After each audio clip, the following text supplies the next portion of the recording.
Hola chicos, espero que todos se encuentren bien. En este video vamos a discutir cómo nosotros aplicamos el diseño de un reactor isotermal, particularmente en un reactor tubular. Así que vamos a estar trabajando con un ejemplo específico para un reactor tubular y vamos a estar trabajando con la misma reacción que estuvimos trabajando en el video anterior. Por lo tanto, vamos a estar trabajando con una reacción elemental en fase gaseosa, donde nosotros tenemos la misma reacción que teníamos para el CSTR, 2A más B pasando a C, una constante de reacción en términos de A, la temperatura, la presión y los flujos molares de entrada permanecen iguales al ejemplo anterior. Tenemos 500 grados centígrados, la presión es 20 atmósferas y los flujos molares de entrada son 0.5 moles por segundo. Ahora, en este caso vamos a estar trabajando con un reactor tubular y lo que nos pide este enunciado es que calculemos el volumen de reactor necesario nuevamente para obtener un 95% de conversión. ¿Está bien? Ahora, lo primero que nosotros hacemos para este problema y para todos los problemas de cinética es hacer un esquema con las variables que tenemos, con el tipo de reactor con el que estamos trabajando. Recordamos que tenemos los flujos de entrada, la temperatura de entrada, la presión. Sabemos que tanto la temperatura como la presión permanecen constantes a lo largo del reactor. Y tenemos entonces la rapidez de reacción que está en términos de concentración. Sabemos que es una reacción elemental, así que podemos utilizar los coeficientes estequiométricos para describir el orden de reacción de cada especie. ¿Está bien? En este caso estamos trabajando con un reactor PFR, estado estacionario, y lo que nos pide el enunciado es calcular qué volumen yo necesito para que a la salida de este reactor yo tenga un 95% de conversión. Ahora, recordamos que estamos trabajando, ¿verdad?, con un sistema que está entrando A y B en las mismas cantidades, 0.5 moles por segundo, así que están entrando, ¿verdad?, tenemos 0.5, es equimolar.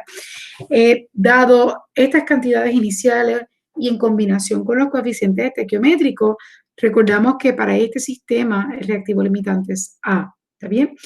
Una vez nosotros analizamos cuál es el reactivo limitante, que es un paso esencial y fundamental en este curso, luego entonces lo que vamos a hacer es que vamos a desarrollar la ecuación de diseño, el balance molar, como función de la conversión del reactivo limitante. ¿Está bien? Obviamente, si yo no hago este paso con detenimiento y pues desarrollo las ecuaciones para la especie B, todo mi diseño de reactor va a estar mal. ¿Okay? Por lo tanto, es bien importante que estemos bien seguros de que estamos calculando y determinando correctamente cuál es el reactivo limitante. Una vez nosotros hacemos eso, como ya dije, postulamos las ecuaciones para expresar el balance molar del reactivo limitante.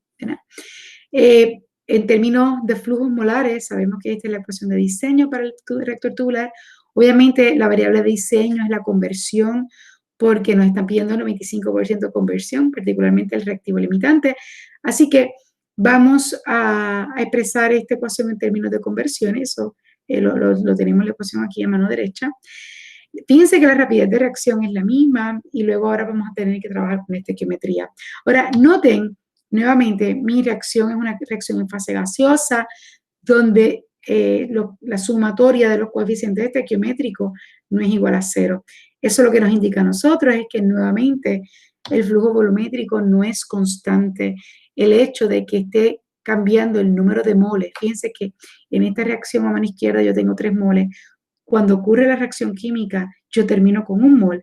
Esa diferencia en el número de moles a consecuencia de la reacción química, que sabemos que ocurre, ¿verdad?, con los moles, con los flujos molares totales, esa diferencia la va a absorber el flujo volumétrico y por lo tanto vamos a entonces apreciar cambios en el flujo volumétrico a consecuencia de la reacción. Nuevamente tenemos que hacer la tabla estequiométrica, pero recordamos que si yo estoy trabajando con la misma reacción con la que trabajé con el CSTR, todos estos parámetros que nosotros calculamos para el CSTR van a ser idénticos para este reactor. Así que todo lo que yo hice para el PFR, para el CSTR, perdóname, para el reactor de flujo, yo lo voy a traer y lo voy a poner entonces en este slide. Vemos que el delta, que es la razón de cambio de moles por mol de A que reacciona, o en otras palabras, la sumatoria de estos coeficientes estequiométricos es -1. ZB, que es la razón de flujo molar de reactivo en exceso entre el flujo molar de reactivo limitante, es igual a 1 porque ambos flujos son 1. Y la razón que hay entre el avance de la reacción y la conversión sigue siendo X por F dividido entre 2 para el PCA, porque obviamente pues, las cantidades iniciales del reactivo limitante, el flujo molar del reactivo limitante es 1 y el coeficiente estequiométrico obviamente pues sigue siendo 2, ¿está bien? Y obviamente este denominador que ponemos aquí, este número 2, está vinculado a la reacción general, no a cómo hace la estequiometría Fogler, sino que nos dejamos llevar por la estequiometría de la reacción general, tal y como está en el enunciado del problema, ¿está bien? Una vez nosotros estipulamos eso, ya nosotros habíamos construido la tabla estequiométrica para el CSTR, construimos para la tabla estequiométrica tanto para los moles, para los flujos molares, como para la concentración. Recordarán que vemos que los flujos sí están cambiando como función de la conversión, vemos, ¿verdad? Para el reactivo A, para el reactivo B y para el producto. Sin embargo, cuando calculamos las concentraciones, que las concentraciones las calculamos dividiendo el flujo molar entre el flujo volumétrico. Recordamos que cuando calculamos el flujo volumétrico, la ecuación con la que nosotros terminamos está dada por el flujo volumétrico inicial multiplicado por 1 menos 0.5x. Este punto 5, recordamos que proviene del épsilon, que está dado por la fracción molar, que es 0.5, y este delta que habíamos visto que era negativo 1. ¿Está bien? Vemos que entonces, a consecuencia de la reacción química, el flujo volumétrico va a ir disminuyendo. Así que a medida que progresa la reacción química, el número de moles disminuye y eso va a impactar el flujo volumétrico. Cuando sustituimos, ¿verdad?, el flujo volumétrico en términos de X en la expresión, ¿verdad?, en la ecuación que utilizamos para calcular concentraciones, obtuvimos todas estas ecuaciones. Vemos que la concentración de A pues tiene lo que proviene de la tabla estequiométrica. En el denominador tenemos lo del flujo volumétrico. Recordamos que para la especie B, la razón de cambio en el flujo molar coincide con la razón de cambio del flujo volumétrico. Fíjense que tanto el flujo molar como el flujo volumétrico están cambiando para B y para el flujo volumétrico en general, ¿verdad? Pero la razón de cambio, cómo está cambiando B a consecuencia de la reacción química en términos del flujo molar, es igual a cómo está cambiando el flujo volumétrico en este sistema. Por lo tanto, estas razones de cambio cancelan y eso ocasiona que la concentración de B permanezca constante, aun cuando el flujo molar de esa especie está cambiando y aun cuando el flujo volumétrico también está cambiando. Y bueno, pues una vez nosotros tenemos estas tablas estequiométricas, el próximo paso es reescribir la rapidez de reacción en términos de la conversión. Para eso utilizamos las expresiones que derivamos en el slide anterior. Tenemos la concentración de A en términos de la conversión, la concentración de B, que ya dijimos que era constante, y son estas las expresiones que vamos a sustituir en la ecuación que describe la rapidez de reacción. Notamos que cuando ponemos la concentración de A en la rapidez de reacción, fíjense que la concentración de A está al cuadrado y también tenemos que multiplicar la concentración de B, que sabemos que es igual a la concentración de A inicial. Por lo tanto, la concentración inicial que yo tengo aquí al cubo proviene de que este término que está aquí va al cuadrado y eso va a ir también multiplicado por este. ¿Está bien? Así que por eso esta concentración va a ir al cubo. Estos otros términos pues permanecen al cuadrado porque sabemos que la concentración de A está al cuadrado. Bueno, pues una vez tenemos la rapidez de reacción, recordamos que esta concentración de A tenemos que calcularla. Nosotros hicimos esto para el CSTR. Vuelvo a poner estas ecuaciones aquí para beneficio de ustedes. Vamos a utilizar ley de gases ideales para calcular la concentración de A, utilizando pues la información que tenemos, las condiciones iniciales. Tenemos la presión, las fracciones molares, la temperatura, y obviamente eso lo acoplamos con la constante de gases ideales según las unidades con las que estamos trabajando. ¿Sí? Una vez nosotros tenemos la rapidez de reacción con el valor numérico de la concentración inicial, podemos entonces trabajar con la ecuación de diseño. Ahora fíjense que a diferencia del reactor CSTR, cuando nosotros estamos trabajando con el reactor CSTR, lo que nosotros hicimos fue calcular el valor numérico de esta R, sustituyendo la X a las condiciones de salida. En un reactor tubular yo no puedo hacer eso. Yo no puedo evaluar la rapidez de reacción a las condiciones de salida. Yo tengo que sustituir la rapidez de reacción en esta ecuación. Fíjense que la rapidez de reacción depende de X y yo tengo que integrar esta ecuación. Así que como la rapidez de reacción depende de X, yo tengo que integrar esta ecuación, tenemos que resolver esta ecuación diferencial, no puedo evaluarla y eso es un error clásico que tristemente siempre alguien comete este error en los exámenes de cinética. Yo no puedo evaluar la rapidez de reacción en las condiciones de salida porque la rapidez de reacción en un reactor tubular está cambiando a lo largo del reactor y nosotros tenemos que integrar esta ecuación para poder determinar el volumen requerido, ¿está bien?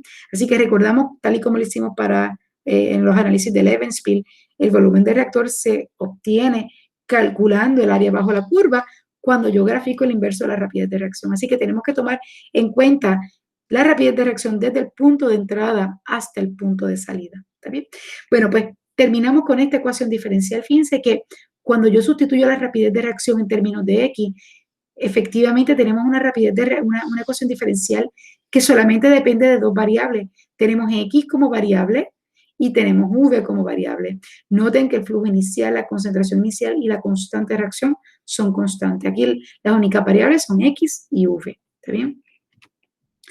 Una vez yo tengo mi ecuación diferencial expresada en términos de dos variables, pues esto es cuestión de separar variables, ¿verdad? Ponemos V a mano izquierda, todo lo que tiene X a mano derecha, y pues evaluamos los límites. Recordamos que estamos integrando el volumen desde 0 hasta V, y a mano derecha tenemos la ecuación diferencial, la integral, perdón, la integral que va desde 0 hasta 0.95. Esta es la ecuación con la que nosotros terminamos. Y una vez nosotros sustituimos los valores de los flujos, las concentraciones y la constante, terminamos con un volumen de reactor tubular de 61 litros. ¿Está bien? Bueno, pues con esto entonces nosotros concluimos este ejemplo. En otras palabras, si nosotros queremos alcanzar una conversión de 95% a la salida del reactor, para esta rapidez de reacción, para esta reacción, obviamente, y tomando en cuenta las condiciones iniciales con las cuales estamos alimentando el reactor, tomando en cuenta el flujo volumétrico, que es, ¿verdad? Que tome en cuenta el tiempo de residencia, este sería el volumen necesario. Recordamos que para que ese volumen, o sea, estamos utilizando un modelo matemático para poder predecir el volumen requerido para alcanzar unas condiciones a la salida. Para que este modelo en efecto pueda describir lo que pudiéramos observar experimentalmente, recordamos que el flujo tiene que ser turbulento. Recordamos que la temperatura del reactor tiene que ser igual a la temperatura con la cual se determinó esta constante de reacción. ¿Okay? Recordamos que los flujos volumétricos, que en gran parte son los que determinan el tiempo de reacción, tienen que ser los mismos, ¿verdad? O sea, estamos trabajando con unas condiciones iniciales estipuladas que si yo cambio uno de esos parámetros, obviamente eso va a impactar los resultados finales, ¿está bien? Así que nada, chicos, con esto terminamos este ejemplo. Termino esta presentación con un ejemplo, una reacción bastante parecida. Tenemos una reacción química en un PFR, queremos obtener una conversión, y en este caso la rapidez de reacción está expresada como función de la presión parcial de A. Así que en este problema, pues les estoy pidiendo que calculen el volumen de reactor PFR para conseguir un 90% de conversión, tomando en cuenta que esta rapidez de reacción está expresada en términos de presiones parciales. Tenemos flujos molares iniciales, la presión permanece constante y la temperatura es 600 Kelvin y también permanece constante. También les incluyo, obviamente esto para que ustedes practiquen y que ustedes se entretengan en su tiempo libre, además de los problemas que tienen en el libro, también les incluyo otro problemita donde pueden calcular el reactor de PFR y el reactor de CSTR. Para esta reacción, ustedes trabajaron con esta reacción cuando están trabajando con la estequiometría de reacciones químicas. Esto fue un ejemplo que yo les había puesto inicialmente. Son las mismas condiciones iniciales con las cuales ustedes trabajaron en ese ejemplo para construir la tabla estequiométrica. Ahora van a trabajar con esta reacción. Les estoy diciendo, ¿verdad? Que les estoy pidiendo que calculen el volumen de un PFR para un 80% de conversión del reactivo limitante. No le estoy dando la rapidez de reacción, pero le digo que la reacción es de primer orden con respecto a NH3 y a O2, y que la rapidez de reacción es KO2. Esto es un ejemplo muy parecido a lo que usualmente yo pongo en los problemas de cinética de los exámenes, así que si ustedes pueden hacer esto sin problema, sin estar viendo muchas cosas de las presentaciones, pues estarían bien preparados para hacer cualquier problema de este material en mi curso. Y obviamente pues la parte B es que rehagan la parte A, pero para un CSTR. Bueno, chicos, con esto termino la presentación. Espero que esto esté claro y que, pues, que puedan entenderlo bien. Obviamente, si hay dudas, preguntas o inquietudes, les agradeceré que me dejen saber. Pueden ponerlas en el foro de preguntas en el curso o mandarme un correo electrónico. Cuídense.